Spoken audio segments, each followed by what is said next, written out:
நாயகன் கமல்ஹாசன், சிம்பு, த்ரிஷா, அபிராமி, வையாபுரி இது போல தமிழ் சினிமாவோட முக்கியமான பிரபலங்கள் நடிச்சிட்டு இருக்கிற படம் தான் தக் லைஃப். டைரக்டர் மணிரத்னம் 34 வருஷத்துக்கு அப்புறம் கமல்ஹாசனோட இணைஞ்சு இந்த படத்தை எடுக்கிறாரு. கமல்ஹாசன் சாரோட வளர்ப்பு மகனா எஸ்டிஆர் நடிச்சிருக்காரு. ஆல்ரெடி இந்த படத்தோட ஃபர்ஸ்ட் லுக் வெளியாகிடுச்சு அண்ட் நல்ல வரவேற்பும் கிடைச்சிருக்கு. குறிப்பா கமல்ஹாசன் சாரும் எஸ்டிஆரோட லுக்கும் மாசா காமிச்சிருக்காங்க.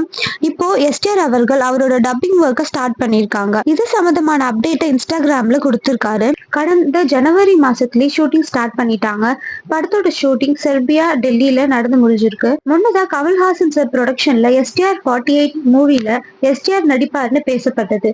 ஆனா தக் லைஃப் மூவி ஷூட்டிங் ஸ்டார்ட் பண்ணதுனால எஸ்டிஆர் 48 ஷூட்டிங் தள்ளி போயிருக்கு. இப்போ எஸ்டிஆர் அவர்கள் தக் லைஃப் மூவிக்கு டப்பிங் ஸ்டார்ட் பண்ணியிருக்காரு. அவர் டப்பிங் பேசுற போட்டோவை இன்ஸ்டாகிராம்ல போஸ்ட் பண்ணியிருக்காரு. படத்தை முடிச்சுட்டு தான் எஸ்டிஆர் 48 மூவியை ஸ்டார்ட் பண்ணணும்னு பேசப்படுது. பொறுத்த வரைக்கும் Rajkamal films international, red giant movies, Madras டாக்கீஸ்னு இவங்க எல்லாரும் இணைஞ்சு இருக்காங்க. கமல்ஹாசன் இணைந்து நடிச்சிருக்கிறதுனால எதிர்பார்ப்பு அதிகரிச்சிருக்குன்னு சொல்லலாம். அடுத்தடுத்த இயக்குனர்கள் கதைகளை கேட்டுட்டு இருக்காரு.